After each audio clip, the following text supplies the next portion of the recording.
really the big news of the day. Now, the Browns did have a player go on the COVID list. It was Joe Jackson, one of their defensive ends. But the really big news today is Denzel Ward.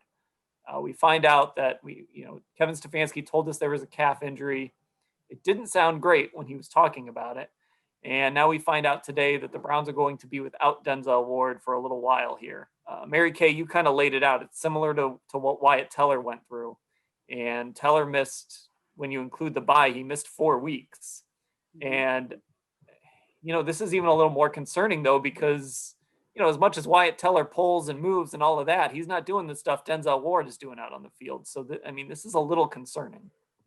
Yeah, you don't have to do a full-on sprint when you are a guard. Now, as you mentioned, those guys are pretty mobile, but it's one thing, to move, laterally or pull or, do some of the things that those guys do. And on almost every single play, have to turn the jets on and run down the field. So this is a very significant injury for the Browns. Again, he could miss up to 4 weeks if it takes him as long to get back as it did Wyatt Teller. Hopefully for the Browns, not more than that. But if it is the full 4, that doesn't bring him back until the final 2 games of the season. That's just unbelievable when you think about it. That would bring him back just for the Giants and then for the Steelers in the final week. It keeps him out potentially for the bulk of this very, very tight playoff race that they are in right now. And he is obviously one of their 2 best defensive players. So Miles and Denzel will both be out this week. Miles still with COVID, Denzel with the calf strain. They're 2 Pro Bowl best defensive players on that side of the ball. And fortunately for them, they're going to play the 1-9 Jaguars this weekend. I think they're going to be totally fine without these 2 guys. But if you start to have Denzel out for those 4 full weeks, it's going to make an impact. Yeah, I would argue that Denzel Ward being out is going to be a bigger deal than Myles Garrett being out, regardless of opponent, because there isn't as much of a drop-off to other edge rushers you can bring in on this team compared to the drop-off you're going to have with cornerback, because now you got Tavierre Thomas on the field, I'm assuming, for a lot of snaps. And I don't know if you put him in the slot, you move Kevin Johnson out, or if you make Tavierre Thomas corner opposite Terrence Mitchell, but it's not a good situation. And teams really took advantage of that over the first 4 games when Thomas was playing, really targeting him and BJ Goodson. You got Thomas out of the equation over the last few weeks. So, BJ Goodson's kind of the only guy they had to be careful about. But now when you put both of them on the field, I think that's something teams are going to notice. And yeah, Joe Woods has got his work cut out for him to kind of overcome that.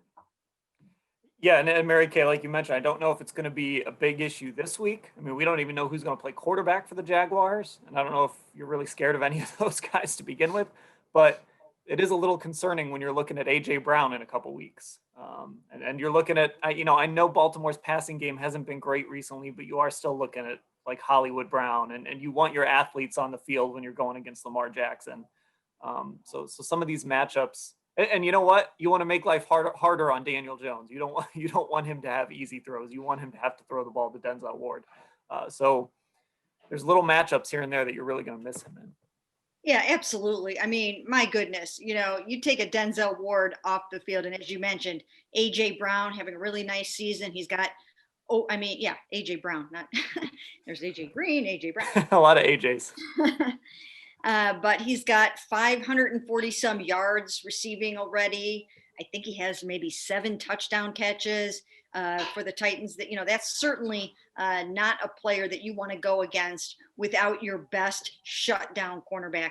And as you mentioned, the Baltimore Ravens, maybe their passing game hasn't been exactly what they want it to be. But look, the last game they played was in a driving, pouring rain again. So, it's hard to kind of get your passing game going.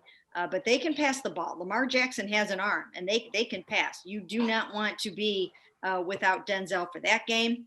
You certainly don't want him to be gone for the Steelers game, but he should be back by then. But yeah, this is a big blow because you're really getting down into your depth, as Scott mentioned.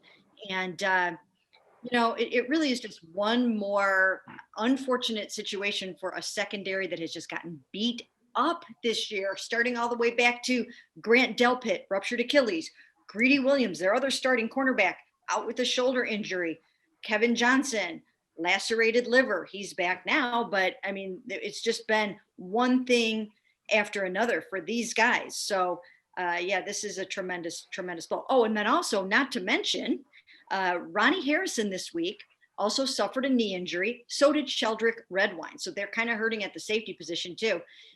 Ronnie needs to stay on the field in part because Dan is working on a feature story. Oh, it's gonna be done before the next game. It's fine. Yeah, and we just cannot have the Dan Labbe jinx. It just cannot happen. So we need him on the field. I think the Jaguars and the Browns defenders, I think the secondary, they're just going to hug each other when they get down there before the game and talk about how horrible the season has been, because the Jaguars too have dealt with a ton of injuries. It's like they lost most of their secondary last week against the Steelers, and there are guys who are on IR, and I mean, they're going to have like a fourth round pick who's played 2 snaps before last week out there for them on Sunday. They're going to have an undrafted free agent who was never on the field before last week out there for them. So it's really, they're both kind of in the same boat on Sunday.